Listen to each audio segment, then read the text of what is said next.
So, dear students, good afternoon. Myself, Dr. Ashish Garg, Associate Professor in Chemistry, R.N. Ruia, Government College, Ramgarh Shekhawati Sikar. तो बच्चों, आज हम start करेंगे transition elements first series, और इसमें हम स्टार्ट करेंगे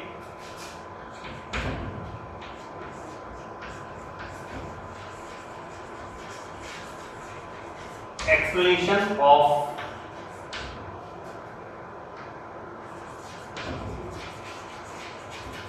electronic configuration।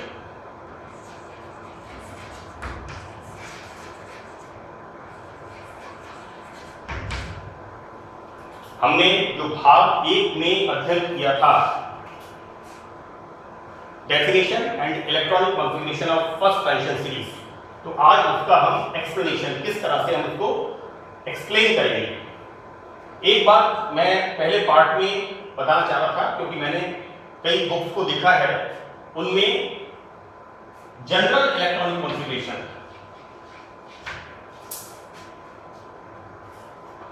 That is general electronic configuration,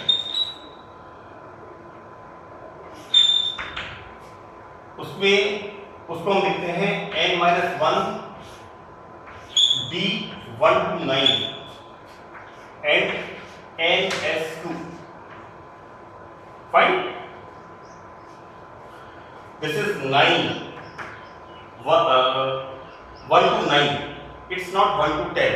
कई बुक्स में मैंने देखा है इट्स नॉट करेक्ट, क्योंकि डेफिनेशन इसकी क्या है कि संक्रमण तत्व वे तत्व हैं जिनमें डी कक्षक पार्शियली फिल्ड होते हैं, आंशिक रूप से भरे हुए होते हैं, इसलिए D10 नहीं लिखना है।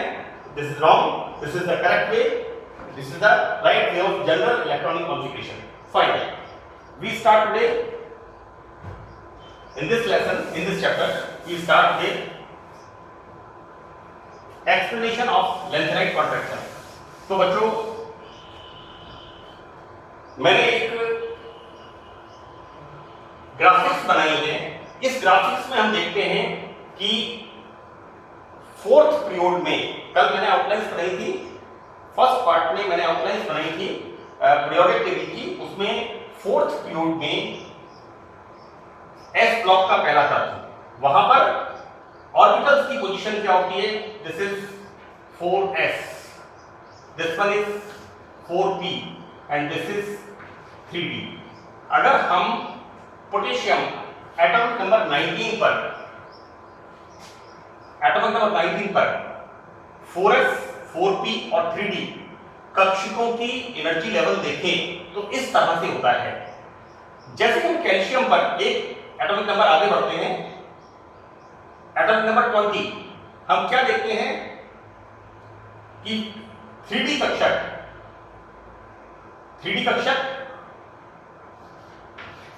5 प्रकार के होते हैं। 3d कक्षक 5 प्रकार के होते हैं, that is dx5, dxz, dyz, dx2 y2 and dz2। This is dz2। 5 प्रकार के डी कक्षक होते हैं। तो क्या होता है, ये डी कक्षक 4p कक्षकों के बीच में, यानी 4s और 4p के बीच में आ जाते हैं। यानी एक एटॉमिक नंबर बढ़ते ही ये डी कक्षक 4s और 4p यानी 4p से कम ऊर्जा के हो जाते हैं। बच्चों, मैंने यहां पर जो लिखा है ये इसलिए लिखा है कि डी कक्षक 5 तरह के होते हैं, एंड 5 तरह के होने से क्या होता है, इनका स्पेशियल एक्सटेंशन, स्थानिक विस्तार वो ज्यादा होता है। इसलिए यहां पर हम देखते हैं कि ये, मैं आपको ये इसलिए बताया स्पेशल एक्सटेंशन, क्योंकि बाद में मैं आपको ये बताऊंगा कि 4s और 3d, these are the 3d orbitals, कि 4s और 3d ऑर्बिटल्स इनके अंदर ऊर्जा अंतर बहुत कम होता है।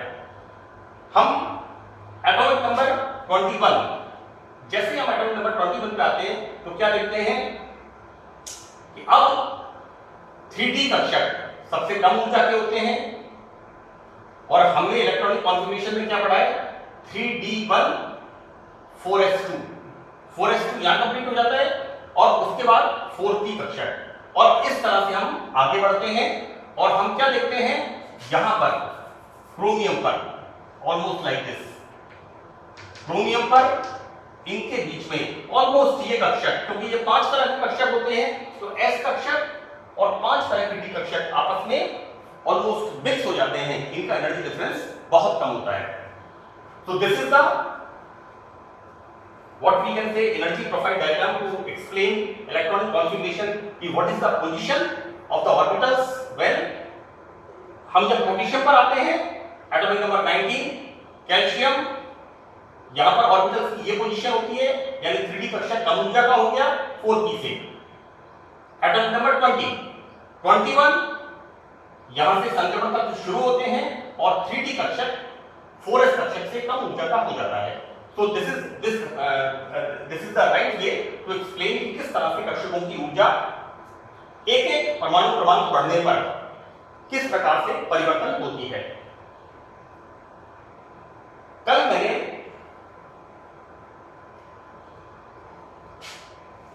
आपको बताया था एग्जांपल, एक तो that is copper and that is what is the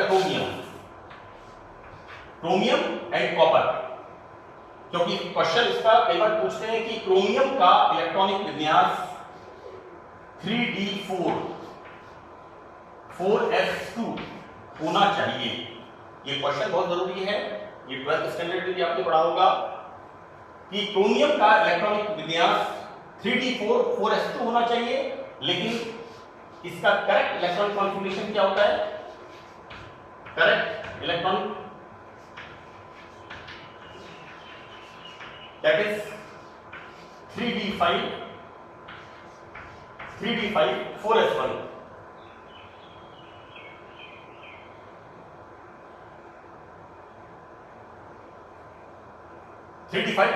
right. तो इसका एक रीजन तो ये होता है कि ये क्वेश्चन अक्सर एक्सप्लेन व्हाई करके पूछते हैं, तो आपको इसके 2 पॉइंट्स आपको लिखने हैं।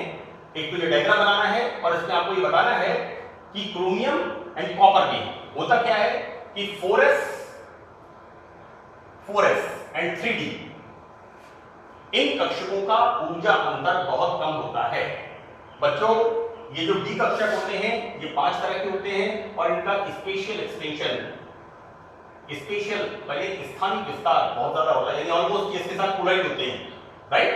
सो दैट यहां पर इनका स्थानिक विस्तार ज्यादा होता है और यहां पर इसको हम कहते हैं ऊर्जा अंतर कम होता है, और इस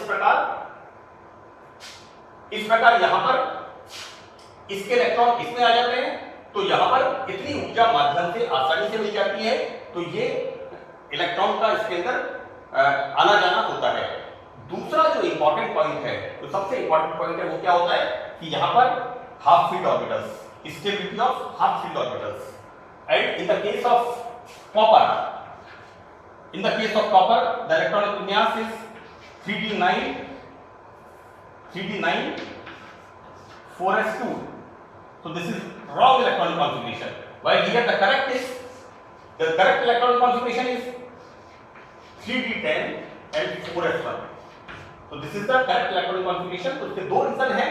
पहला रीजन तो ये है कि 3d और 4s कक्षकों 3d और 4s कक्षकों में ऊर्जा अंतर बहुत कम होता है, जिस कारण से इलेक्ट्रॉन 4s का इलेक्ट्रॉन 3d में आ जाता है और इतनी ऊर्जा माध्यम से आसानी से मिल जाती है।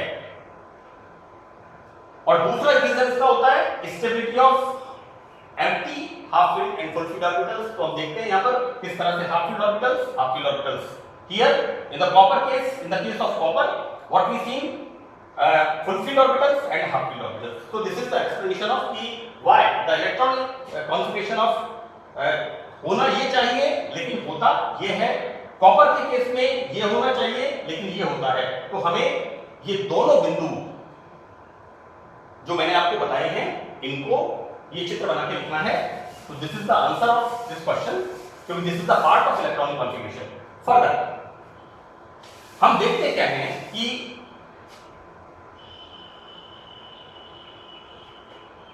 ट्रांजिशन एलिमेंट्स में कि किस तरह से ट्रांजिशन एलिमेंट्स में 3D कक्षकों का एनर्जी लेवल कम हो रहा है जैसे जैसे हम आगे बढ़ रहे हैं। यानी पोटेशियम पर 3D कक्षक सबसे ज्यादा ऊर्जा के होते हैं, लेकिन जैसे ही हम 19, 20 atomic number 21 first transition series of fourth period, तो अब यहां पर हम देखते हैं कि किस तरह से हम ज्यादा समझा सकते हैं। तो द फर्स्ट पॉइंट इज, पहला पॉइंट ये होता है कि जो 4s कक्षक होते हैं, ये 4s कक्षक है 4s2, तो this is the case of calcium. यहां पर 4s orbital, this is 4s2 and this is the case of calcium. Fine. अब होता क्या है, 3D कक्षक, इसके नीचे आ गए, ये हमारे हो गए 3D, यानी 3D का मतलब 5 तरह के कक्षक हैं इसके अंदर 3D में। यानी ये कक्षक 3D कक्षक इससे कम ऊर्जा के हो गए। जैसा कि हम एनर्जी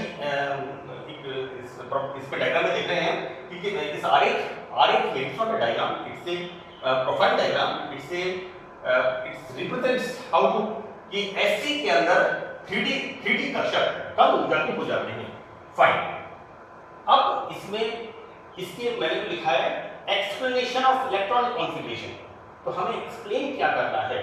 तो पहला सवाल तो ये उठता है कि जब एटॉमिक नंबर 21 पर स्कैंडियम पर 3D कक्षक 4s से कम ऊर्जा के हो जाते हैं, और this is the case of scandium, this is the case of scandium atomic number 21, right. तो ये दोनों इलेक्ट्रॉन कम ऊर्जा के इन कक्षकों में क्यों नहीं चले जाते हैं। एक बात को हमें, इस चीज को हमें एक्सप्लेन करना है, राइट। तो बच्चों, मैं आपको एक चीज बता दूं, ये इलेक्ट्रॉन इसमें नहीं चले जाते। हमें इसको कैसे बताना है कि भाई 3D के इलेक्ट्रॉन्स 4s को रिपल्स करते हैं और 4s के इलेक्ट्रॉन्स इनको प्रतिकर्षित करते हैं, राइट। जैसे जैसे हम इलेक्ट्रॉन आगे बढ़ेंगे 2, 3, 4, 5, 6, यानी Sc, Ti, V, Cr, Mn, Fe, Co, Ni, यानी जैसे जैसे हम आगे बढ़ेंगे, जैसे जैसे डी कक्षकों में इलेक्ट्रॉन भरते जाएंगे, तो यहां पर क्या होगा, इंटर इलेक्ट्रॉनिक रिपल्शन, S और डी कक्षकों के बीच में प्रतिकर्षण होगा, राइट। अब जब यहां पर प्रतिकर्षण होगा तब ही 3D कक्षक इससे कम ऊर्जा का होगा, और ये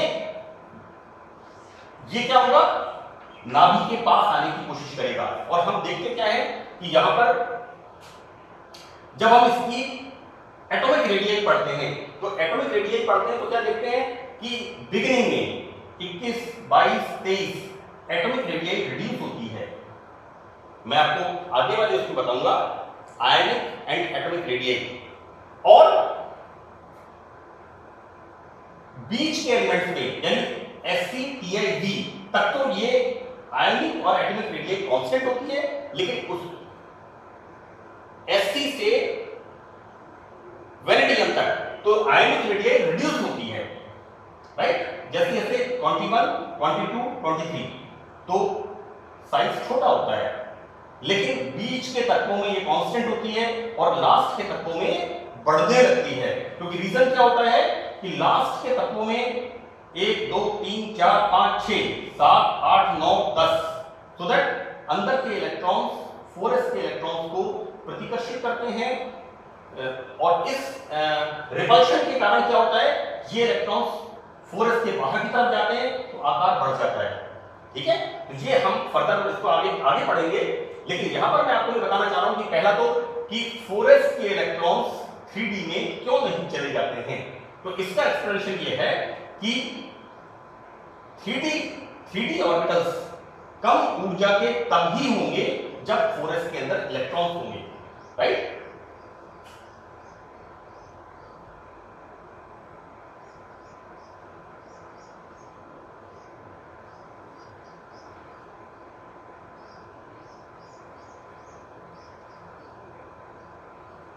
सो द फर्स्ट पॉइंट का एसेंस क्या है कि जो हम मैंने लिखा है कि कम ऊर्जा के क्यों नहीं चले जाते हैं, उसके पीछे मेन चीज ये होती है कि इनका इंटर इलेक्ट्रॉनिक रिपल्शन, यानी 4s में इलेक्ट्रॉन्स होंगे तभी 3d इलेक्ट्रॉन्स कम ऊर्जा के होंगे। तो this is the first explanation part. Now the second part,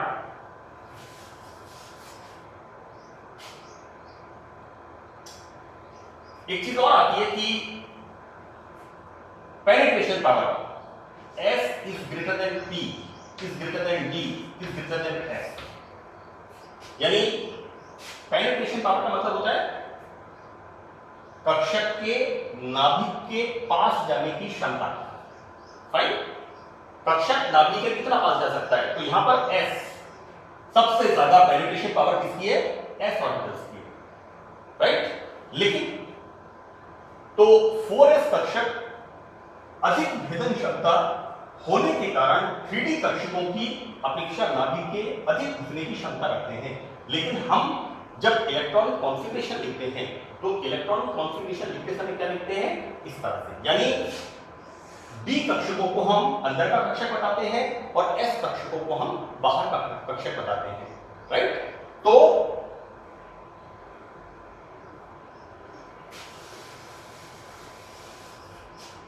this is the sequence of penetration power. हम देखते क्या हैं,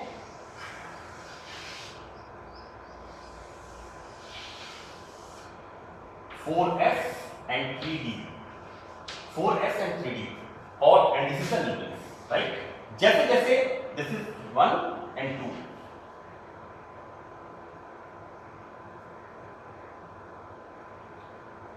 यहां पर this is 21, 22, 3, 4, 5, 6, 7, 8, 9 and so on 10. This is zinc. हम एक एक करके बढ़ते जाते हैं, right from scandium to zinc. तो इलेक्ट्रॉनिक विन्यास यहां पर बता रहे हैं कि यहां पर होता क्या है कि 4s कक्षकों की पेनिट्रेशन पावर सबसे ज्यादा होती है, ऑब्वियसली हम इस तरह का सीक्वेंस देखते हैं। लेकिन होता क्या है कि जो 3d के इलेक्ट्रॉन्स होते हैं ये इनको प्रतिकर्षित करते हैं, और उस प्रतिकर्षण का परिणाम क्या होता है, ये इलेक्ट्रॉन 1, 2, 3 जैसे जैसे डी में इलेक्ट्रॉन बढ़ते जाते हैं ये एस कक्षक बाहर की तरफ फैलते जाते हैं। राइट, तो यहां पर इसका एक्सपेंशन होता जाता है। तो हम जब इलेक्ट्रॉनिक कॉन्फ़िगरेशन लिखते हैं तो इलेक्ट्रॉनिक कॉन्फ़िगरेशन को इस तरह से लिखते हैं। दूसरी बात, जब हम किसी भी ट्रांजिशन एलिमेंट का कोई कंपाउंड, कोई कॉम्प्लेक्स बनाते हैं तो हम क्या देखते हैं, जैसे मैंने आपको बताया था कॉपर प्लस 2, तो कॉपर का इलेक्ट्रॉनिक कॉन्फ़िगरेशन क्या है, 3d10 4s1, और यहां पर सबसे पहले इलेक्ट्रॉन कौन सा निकलता है, this is the electronic configuration of copper.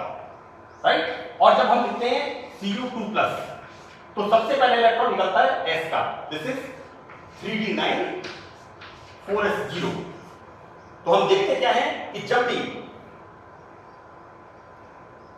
कोई संक्रमण तत्व बॉन्डिंग में पार्टिसिपेट करता है तो सबसे पहले s के इलेक्ट्रॉन बाहर जाते हैं और उसके बाद फिर d के इलेक्ट्रॉन निकलना शुरू होते हैं, क्योंकि ये d कक्षक जो 4s कक्षक होते हैं इनका एक्सपेंशन बाहर तक होता है। बाहर तक होने के पीछे रीजन क्या होता है कि जो अंदर d कक्षकों के 10 इलेक्ट्रॉन होते हैं वो इन इलेक्ट्रॉन को प्रतिकर्षित करते हैं, और जब भी हम कोई ऑक्सीडेशन स्टेट यानी इलेक्ट्रॉन कैरियर वाली या बॉन्डिंग वाली बात आती है तो वहां पर सबसे पहले 4s में से इलेक्ट्रॉन बाहर निकलते हैं। तो this is the explanation of length and contraction. बच्चों, एक तो सबसे इंपॉर्टेंट चीज मैंने आपको बताया था जनरल इलेक्ट्रॉनिक कॉन्फ़िगरेशन। तो जनरल इलेक्ट्रॉनिक कॉन्फ़िगरेशन लिखते समय जैसा मैंने लिखा था n-1d129, यू नेवर राइट 10, क्योंकि डेफिनेशन में क्या लिखा हुआ है कि किसी तत्व की सामान्य अवस्था में या उस तत्व की किसी तत्व की एलिमेंटल, किसी तत्व की सामान्य अवस्था में या उस तत्व की सामान्य ऑक्सीकरण अवस्था के अंदर डी कक्षक पार्शियली फिट होते हैं, तो उन्हें हम ट्रांजिशन एलिमेंट्स कहते हैं। And this all about the length and contraction. And बच्चों, यू मस्ट ड्रॉ दिस, इससे हमें एक्सप्लेनेशन को समझाने में बहुत क्लैरिटी होगी आप इसको आप जरूर जब भी आप इलेक्ट्रॉनिक कॉन्फ़िगरेशन का कॉन्फ़िगरेशन लिखें तो उसको आप समझाएं। इलेक्ट्रॉनिक कॉन्फ़िगरेशन कल जब मैंने लिखा था तो उसमें सीधा सीधा मैंने लिख दिया था फर्स्ट पार्ट के अंदर। कल से मतलब है जो पार्ट फर्स्ट लिखा था मैंने ट्रांजिशन एलिमेंट्स का पार्ट फर्स्ट, तो उसमें फर्स्ट ट्रांजिशन सीरीज 21 to 30 उनके एटॉमिक नंबर, उनके एलिमेंट्स, उनके name and then electronic configuration, ठीक है। उसके साथ आपको इस एक्सप्लेनेशन को भी बताना जरूरी है। कुछ थोड़ा बहुत मैंने आपको बोल के एक्सप्लेन किया है, लिखा नहीं है, वो आप सुन करके मैं समझता हूं आप इसको नोट डाउन कर लेंगे, थोड़ा बुक कंसल्ट कर लेंगे। तो that's all about the electronic configuration of length elements. Thank you.